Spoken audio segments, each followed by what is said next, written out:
Shiny and Sandalwood trudged back to the office, and had no sooner done so than they noticed Hardline and one of the other agents headed out the door.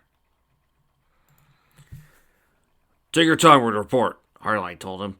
Baz is going out of town today. Had to head to headquarters at DC to give an update. How did it go? Other than the fact I want to put the asshole that did it up against the wall, shoot his balls off before I hand him. Sandalwood snarled angrily. Shiny merely gave a pleading look, but Hardline understood.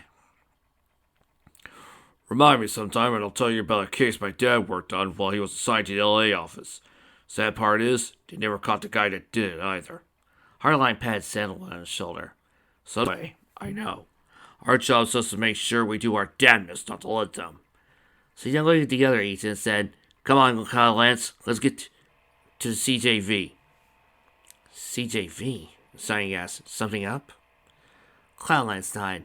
About an hour ago, one of the custodial staff found the bodies of 3 men, all stuffed into a broom closet. Their clothes and any immediate form of identification were gone. What the airport police told us. We think that they could be CNASOF, specifically the Lascars. We've contacted someone for the consulate in San Francisco to take up the information, Hardline clarified. Now we gotta get going. We'll tell you the rest at happy hour. I get the feeling we're all gonna need it before the day's over. Meanwhile, Twilight looked over the plan. She tapped on her laptop once more, quadruple checking it. She briefly considered looking over it one more time when she was done. There was such a thing as overkill, as her sister reminded her. Okay, so now that the plans are settled, let me email everyone a copy, then remind people to send it to their parents, then make sure I have copies printed out in case anyone needs a hard copy, and then... Rarity chuckled. It's an idea. I think simply making sure everyone has access to it is far more than enough. I say, put up a copy for download on Google Docs and that's the device. Twilight flushed with embarrassment. Sorry, I just want to make sure this is perfect, you know. This is my chance to finally come to some vacation time with Sunny. Rarity smiled. It sounds as though you are looking forward to this vacation, Twilight, dear. Twilight nodded her head so fast, Rarity briefly wondered if she'd been possessed by lighter heartstrings. Yes! The teen squealed enthusiastically before calming down. Relatively. It's finally a chance to vacation with my sister and get her to let her hair down. A silver smirk replaced the earlier smile Twilight added. She's always so reserved, and I want to see her happy. Reserved is not something I call sunset, Rarity commented. But you sound as though I'm wrong. Can I be honest with you? Twilight asked. You know you can, darling. And anything you say, I will keep in confidence. Thanks. It's just... Sometimes I wonder if there's a whole other life Sunny's lived and that she pines for it. The plum-haired scholar looked wistful. It's not as much now, but there have been times when I caught her with a distant look in her eyes, as if something's on the tip of her tongue and she can't remember it, or just doesn't want to say anything about it. And that bothers you? Yes, she's my sister and I love her. I want to do everything I can for her, especially after all she's done for me, and I know Tavi would say the same thing if she was here. Rarity chose not to mention her own conversations with Octavia, but instead chose to reply with finesse. Twilight, believe me when I say that I have known Sunset for years, through the good and the bad, and she and I have grown close this past year, so I can say with utter confidence that this is where she wants to be. You are her sister. Your family is hers, and there are a few people she loves more than you or yours. A wide smile came onto Twilight's face, and her eyes glistened with tears. Rarity surmised that this must have truly bothered the younger girl. It's very generous of you to say, Rarity. Rasnisa smiled. Well, it is my element after all. The moment she uttered those words, however, she knew she opened her mouth as a big blunder, as Pinky on it really committed. And sure enough, Twilight cried, You're what? Best pass it off as best as I can, and then pass the information off to others. Plunging in, she briefly laughed and said, Just remembering something your sister told me, just days after continuing our friendship, that she sees me as elementally generous, far more than others. Twilight nodded. Well, that does make sense. You are the most generous people I know. Thank you for the compliment, darling. It's the truth. Twilight said with a grin as Rarity inwardly sighed in relief, having covered her faux pas. But for how long? a voice in the back of her head asked. There was a knock on the door, and Sweetie appeared once the door opened. "Dear Shane!" "Thanks, sweetie dear," Randy told her. Then turning to Twilight, "Would you care to stay for dinner? We could talk a bit more afterwards." "That'd be great, thanks." Meanwhile, Simmer collapsed on the bed, talking on her cell phone, having just charged out the SIM card to let her call on an American network. "Yeah, so they'll be here for a month. My cousins are going to show me around after the funeral, so it should be fun." "Well, it's already been a day, and we already miss you, Shimmy," Beastcover said over the line. "The girls and I were thinking about going to Disneyland tomorrow, but then we figured without you, so we held off." Go ahead. Maybe before I leave my aunt and uncle to let me down to the original one. So it's a few hundred miles south of here. Lucky you. I barely remember anything about Honolulu. But hey, I live in Paris now, so trade off! "I don't know. I take Hawaii every day," Summer said. "Anyway, I wanted to call you and let you guys know I made it safely." "Thanks. We really appreciate it, Shimmy. Take care of yourself, and we're always here for you." "Thanks, Petey. Talk to you later." And he got the phone, so he placed it on the drawer in the room till it would be hers for the month. Technically, it was a smaller room in one of the 2 guest cottages on her uncle's property, but her aunt and uncle told her and Solaire that they pretty much intended it to be their home whenever they visited, with others using the secondary cottage they stayed over. It was a very comfortable room, even if it wasn't exactly her style. There was a knock on the door. "Shimmy, can I come in?" That was the voice of her cousin, Coco. "Yes, sir." Since Coco opened the door. "What's up?"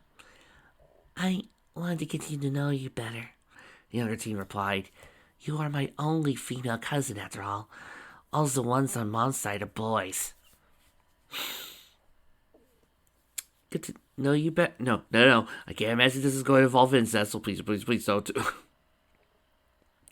"Well, as long as you don't ask me what being a princess is like," Shimmer said. "So tired of people asking me that now I feel like I could practically collapse from exhaustion." Sunset slumped in her chair. Meanwhile, back with our Sunset, so tired she was barely able to eat the sandwich in front of her. "I think I have blisters in places I didn't even know you could get them," she groaned. "I think if I had the baby right here and now, it'd be less painful than the day we had." Paused forth by retaining her hair. Piggy, of course, said nothing, having somehow managed to fall asleep in her mac and cheese. Wearily, Sunset said, "Well, if nothing else, the tips were worth it." Blossom wordlessly nodded, and as conscious as she was, Pinky managed to stick a thumbs up in the air. They worked their bones off for the day, and the cafe had made its biggest one-day income since the first day it opened. Furthermore, with the generous tip the Discord had given and all the dozen customers they had, the 3 waitresses had cleared enough tips to have made it close to $5,000 that day. No, you ain't teasy couriers. Wasn't thinking of it. A half-roasted carrot stumbled out of the kitchen. He spent nearly the entire time in the back riding the office capacity. "Well, nothing else. You all get the day off tomorrow. We're completely sold out of everything we had in inventory here, and what I was going to spend on the other store. I'm going to have to ask for a rush delivery of supplies." He leaned against the carrot, just as far as the girls.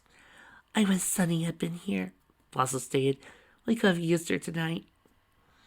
Sunset looked over at Pinky. "What happened when she called you?" Pinky raised her head. Bits of macaroni and cheese sauce stuck to her face.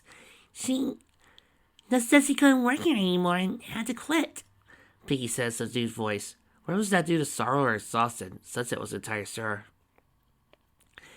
She sounded like she wanted to cry." "Cry? That's a bit extreme even for Sunny." Sunset commented, "I mean, yeah, she can most of the times, but..." Sunset's phone suddenly rang. Reaching her pocket, she picked it up and automatically thumbed the answer button. "Yeah, this is Sunny. What's up?" "Sunny?" Sunset practically shot out of her seat. "Sonata!" Both Blossomforth and Pinky looked at Sunset with surprise. "Where are you? Is everything okay?" There was a pause on the other end for a second. Then, "Can you meet me at my place in half an hour? But you have to be fast. I'm leaving soon. I don't have much time." Dinner was instantly forgotten. We're on the way. Just stay there. Everything will be okay. I'll grab the keys to the van, he said, running upstairs. Don't worry about me, Blossom Force said. I just lay you guys down. I'll clean up here. Now go. Meanwhile, the Gunshot, located downtown, was known for being a cop bar. Most of those that patronized it were officers from the CPD, ECSD, or the CHP station just north of the city. Occasionally, when a law enforcement officer from town arrived, someone pointed him in the direction of the Gunshot. Even the owner, Grampus, had once been a constable for the London Metropolitan. Before he won the national lottery, he decided to resettle in the Land of Paradise. People often joke how he wound up in California instead.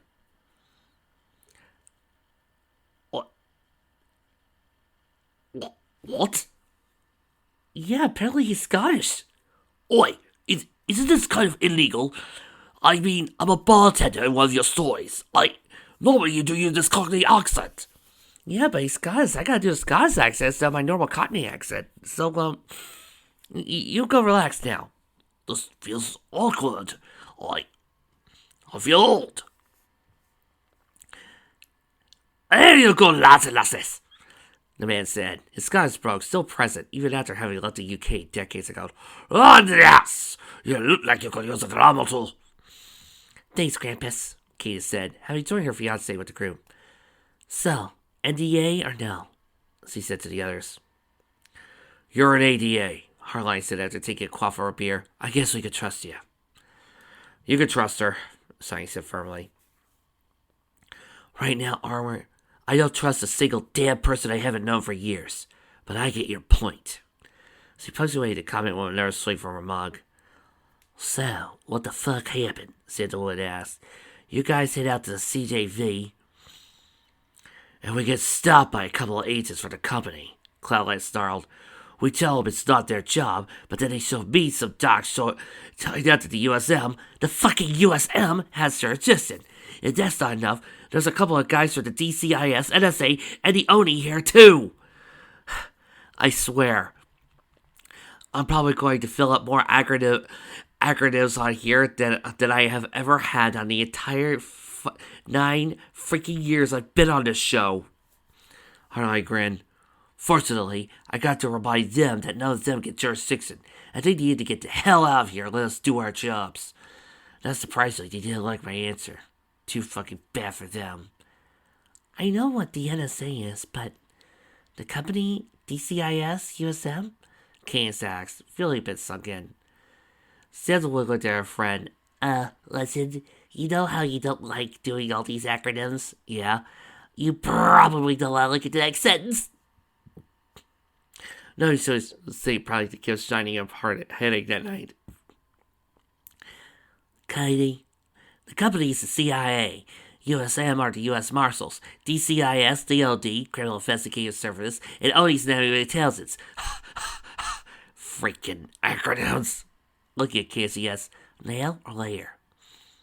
Now, with that, both women rose from their chairs and headed towards the door. Yeah, I'm in a world of shit now, Shiny grumbled. Cloudlight sighed. It's why I don't bring my wife to these things, or I end up divorced again. Yeah, I don't disagree with either of you, Harline commented. Our jobs aren't exactly safe, and this is well outside our territory. But we're looking at a huge fight here if we let Les Scars start hunting. We cannot let that happen. If we do that, nobody will save, and this town will be a war zone.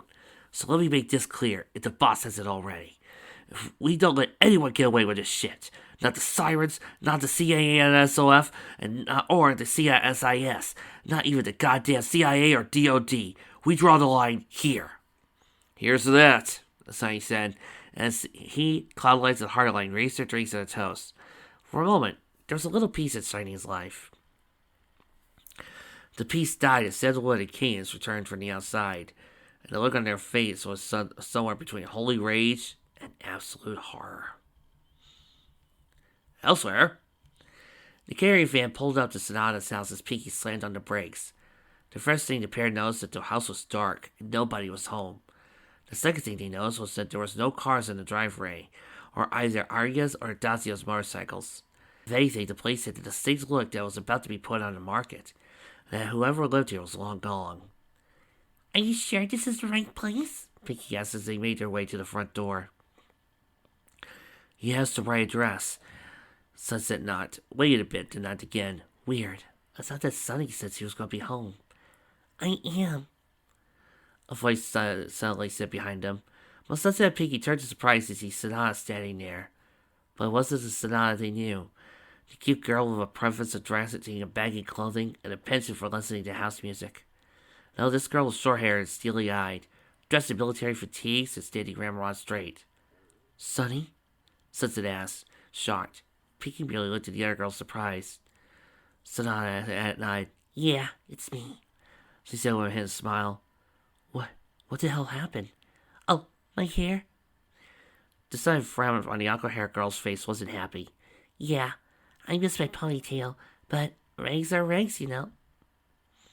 I mean, what's with the military outfit and the short hair, and why did you quit on us? Sonata approached Sunset and Pinky and hugged them both. You guys are the best friends a girl can have, you know that? I wish I could stay.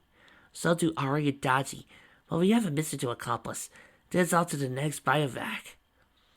Look, Sunny, if you and your sisters are in some kind of trouble, said the Pinky, looking at her friend, I can help just...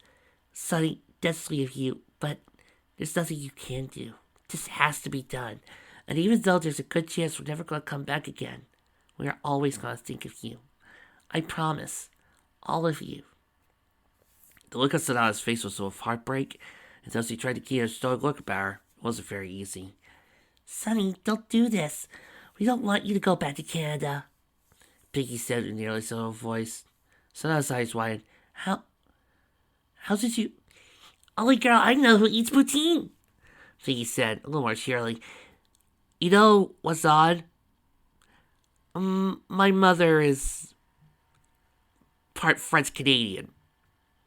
She has made trips to Canada. And until a few years later, she's never heard of poutine. And you said that even though you like Syracuse coffee, you like Tidbits better. Ari watches hockey in the CFL, and Dazzy said once that you three were from Cold Lake. There's no place in the U.S. called Cold Lake, but there's one in Canada. God damn it, I thought we were better at upset than that, Sonata muttered. Neither of the two girls understood what she meant. Then she looked to the sky. Damn, I need to get going. Look, Sunny, my gift is a gift for Twilight. For the three of us, we can't give it to her, so do it for me, okay? She pointed to a rock by the front door. Key's underneath there, and the security alarm code is 2581. Both Sunny and Sunset turned to look at the rock. Okay, got it, but you really ought to give it to herself. Both then turned back to speak to Sonata, only to find her completely vanished, as if she was never there. The two looked around, thinking she might have hidden in the surrounding environs, but to no avail. Wow, he's really good at hide-and-seek, Pinky said. Sunset nodded and hoped Pinky didn't pick now to mention her magic, or else that could be problematic, as Sonata could probably still be around. Keeping her identity hidden was more important than her friends and her problems. Something that really called Sunset's sense of decency, but she didn't have much of a choice. Come on, Pinky, let's go in. We can talk on the way home, Sunset said clumsily as the two girls entered the house. Watching from the roof of the neighboring house, Sonata fought back tears. Those were her friends. She wanted to stay with them, have a normal life, and all that. She wanted her job back at Sugar Cube Corner Cafe. She wanted to go out with that guy that asked her out on a date, go to school and be a normal girl. To be anything, really, other than a lethal, murderous machine with no hope for tomorrow.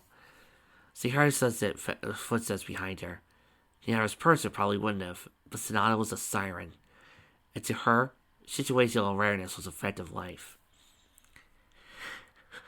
It's not fair, she sobbed. It's not fair. Adacia Dazzle hugged her little sister from behind. I know it's not Sunny, she murmured, holding her as the light went on in Sonata's room, a bedroom Sonata would never return to. But it's the life we lead. Come on, we gotta go. Old man security liberty early tonight. We don't want to get caught sneaking into grounds. You're right, Sonata said, coldly as she rose to her face. Lead the way, Seaman Dazzle. Sunny, don't... Dodgy, just shut the hell up right now before I deck you. Let's go. The two sirens, rooftop hopping as the Durami characters, snuck off into the night. Water Melody felt a splash of wire, dragging her back to consciousness. First thing she felt afterwards was a chill. She soon noted that she was completely naked. The second thing she noticed right after that was that she tied down, laying in an unfamiliar place on a wooden plank. Finally, the last thing she noticed was a strange man standing there, wearing a deep velvet robe with silver sigils on it, as he were some kind of whacked-out wizard. Look, she snarled, I don't know who you are, but let's get something clear. My dad's wealthy and well-known in this town. You let me go, I'm sure he'll pay you and we'll forget about the whole thing. But if you touch a single hair on my body... Warren Melody was suddenly interrupted by raucous laughter from the man with violet hair, blazing yellow eyes. There was something wild and unnatural in them. And suddenly, any sense of bravado she had was gone. Devine looked at the girl. Your father couldn't help to have as much money or power as I do, child. Frankly, if I wanted to do whatever I wish to you, then there's nobody to stop me. Hell, do you even see a door in this room? The girl looked around as much as she was able to, and when she realized he was right, she gasped, How? Ignoring her, Devine continued. Fortunately for you, you're still Chase. Have no fear of that. As Warm Melody sighed in relief, Devine then brought out the blade and said, I needed you to be. How else could I have averted blood? There was no one else in the world to hear her scream. Back with our main leads. What the fuck, Sonny? You just let her go? What the hell could I do, Rainbow? She just disappeared on me and Pinky like she was Batman. Oh my, I hope she's okay, Fluttershy interjected. No sooner did Pinky drop her off at her place, Sunset ran upstairs, barely saying hello to her family, ran into her room long enough to grab her laptop. Then, meeting Octavia and Twilight in the latter's room, as the foreman was giving the latter an update on their planned vacation. Without ceremony, she immediately started a Skype conference and explained to everyone what she and Pinky had just experienced. Did she even say what she was going on, Sonny? Octavia asked. No, she didn't. I don't understand anything what's going on, Sunset explained.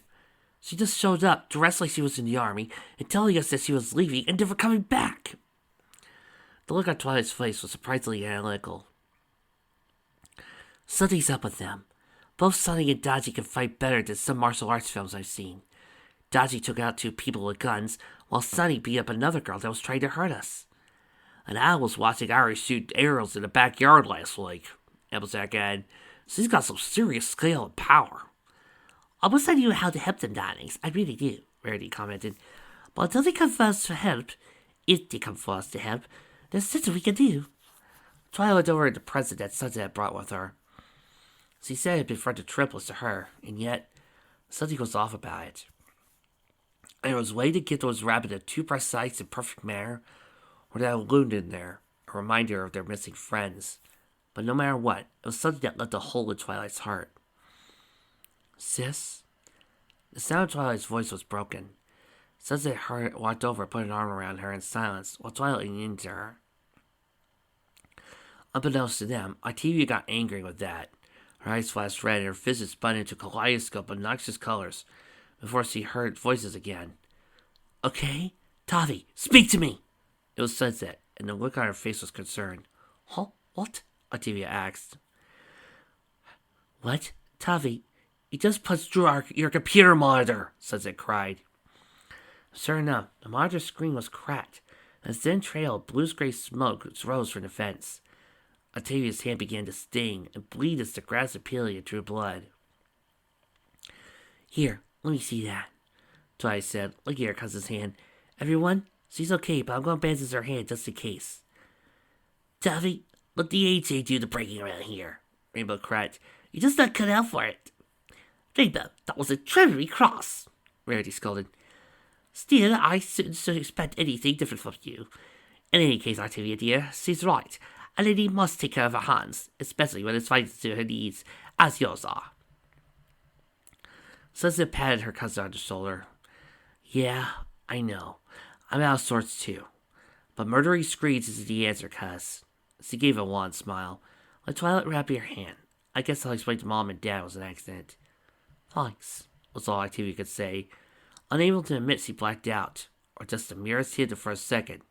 She seen Sunset's face in the monitor as she swung.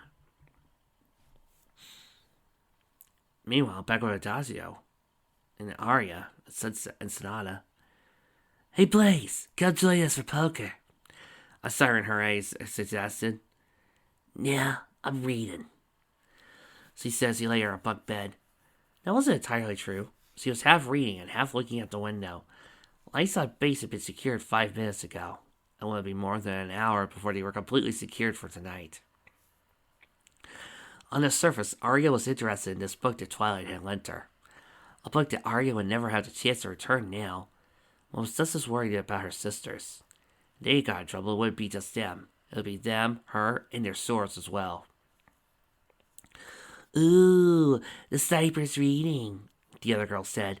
What's you get so smart? Anyway, we got a seat open if you chase your 9.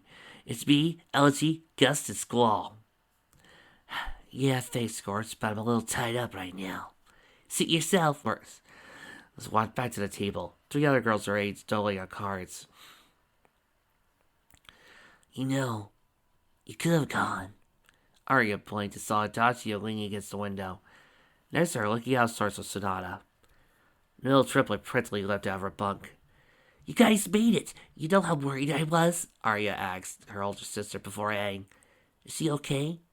Before Adagio can answer, Sonata suddenly snarled, No, she's not! Arya went over and hugged her sister. It's gonna be okay, Sonny. I promise it will. No, it's not, Ari, Sonata told her. The younger girl's eyes glistened with tears. I can't do this anymore. See? Told you they were carpet munching each other. The troubles turned to look at 3 other girls, same age as them. A fair-skinned girl with cobalt silver hair and blazing yellow eyes sneered. If you 3 are going to be less possessed to each other, how's it easy to keep your hands off each other while in uniform? Got that? A sneer came onto Adagio's face. Classy as always, Rush. That's Master Seaman Contero Russ to you, ordinary seaman recruit Dazzle. Leading seaman. The 3 of us were brought on an active duty as of last night. You want to do it, don't you? Yes. Go ahead. Steven. How old are you again? Old enough not to find common use terms that could be possible innuendo for sex funny. Trixie thought so. A second girl with dark skin and a riot of neon purple, green, neon red, and ponytail, silver eyes behind glasses, chuckled. Wow, what a loser. Those fire team leaders start off at Master Seaman. You must barely be competent if you can't make the cut, Adagio. Oh, go fuck yourself, Trance, Arya snarled. Jaji couldn't be promoted to Master Seaman because we didn't complete our training. And there was one girl on the base that Arya hated. It was admittedly Trance, the sniper for Concharo's team. The 2 were rivals to say the least, and they took it very personally. I hope you're not gonna back them up, crybaby. A third girl, more muscular than the other 2, taunted Sonata. She was the first ace's descent, with deep gray eyes and fiery red or white hair. Of course, you've always been a weak pussy, which is why I guess your sisters use you as a sex toy. Sonata didn't answer Kazuyo's burst taunt. She just lost herself at the other girl, slamming her against the ground despite her greater bulk, and started trying to keep her head in final punches. Bentley tried to pull Sonata off her teammate, but got tackled by Arya. The 2 began fighting. Before Contralto could react, Adagio picked up the chair Sonata was sitting on and hit her across the head, furniture cracking easily. Other siders stopped what they were doing and watched as the 2 fire teams went at it. The rules were that the senior petty officers were supposed to break up the fight, but given the animosity between the 2 teams, it was more entertaining to watch them beat the hell out of each other. Seconds started to miss as the 2 groups ravaged each other without let up whatsoever. Yes, Terry Terrace's calls off. Yes. And setting the taser. I'll be good, Trixie. Attention on deck! A voice boomed and everyone went attention. As Formation Chief Petty Officer Basso Rhyme, the senior most enlisted siren, walked into the barracks room, a scowl on her face. Okay, why the hell are 6 seamen beating the fuck out of each other when I have petty officers here who could break up a fight? You bitches should know better. We need to keep every siren in fighting condition, not be conditioned in sickbay. No one said a single thing, and the chief announced, Is that clear? Aye, chief! The population in the room shouted in unison. Ryan marched up to the 6 battered and bruised and bleeding sirens, all standing in tents in the room. Now, I should cycle the 6 of you cunts, but I'm going to make an example of you. Each team has 5 minutes to pick a member. When that team's up, I had better be seeing those 2 out there cycling, she said. Then turning to the room, she added, or else the whole company will cycle. Is that understood? Aye, chief. Carry on then, Ryan said. Clock is ticking. The chief paused to talk to Petty Officer First Class in charge of the company before departing.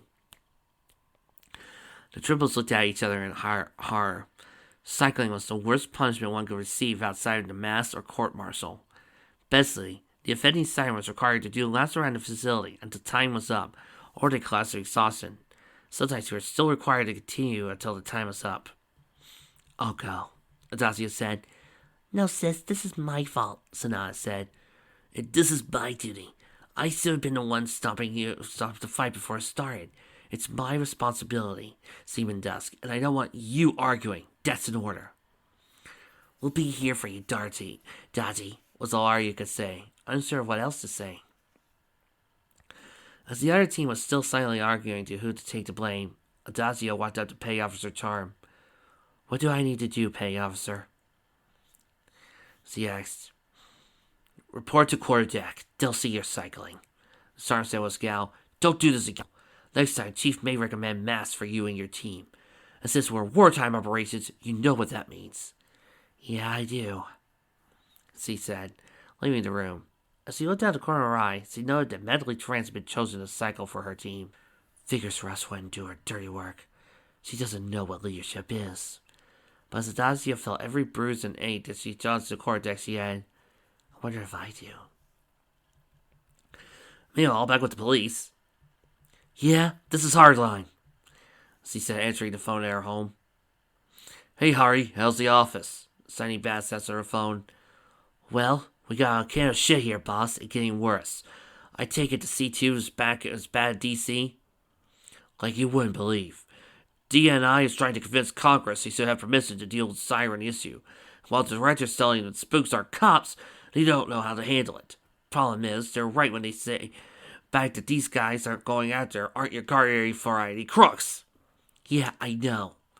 So he did detail the incident that Cia Cloudlands had at the airport. It's going to get worse before it gets better, that's for sure. Well, the director's putting HRT and NCT teams on standby in LA in case we need them. Hoping not, but if we need it, they'll have the hardware where we could justify getting backup for the CPD SWAT teams. Yeah, I wonder what the body count will be before we're done. That's a society issue to the murder. Fuck of a world we live in, Hardy. Fuck of a world. Meanwhile, Sunset's dreams. Sunset stood in a massive circle of people she knew. They were wearing white robes and their faces were hooded. As each individual removed their hood, they asked the same question. Would you die for me? Sunset stood there wordless, not sure what to say. This was her family, her friends, and everyone she knew. She risked her life for all of them, no questions asked. She certainly did with Twilight, and had no compunctions to do it again. Would you die for me? Celestia asked, removing the robe from her face. Yes, Sunset said. She and her mentor's counterpart were on much better terms now. Enough so that Celestia had started to refer to her by first name, and not just the cold and passive Miss Shimmer. Would you die for me? Flash Sentry removed his hood. Sunset balked at that. She hated him, but at the same time she once cared for him, even if she had never admitted. But Sunset Shimmer had said wouldn't let him die, even if they were in the middle of a relationship. The Shimmer she was now, even if she hated him, couldn't let someone nominally innocent die. Even for you, though I regret my teeth, she replied.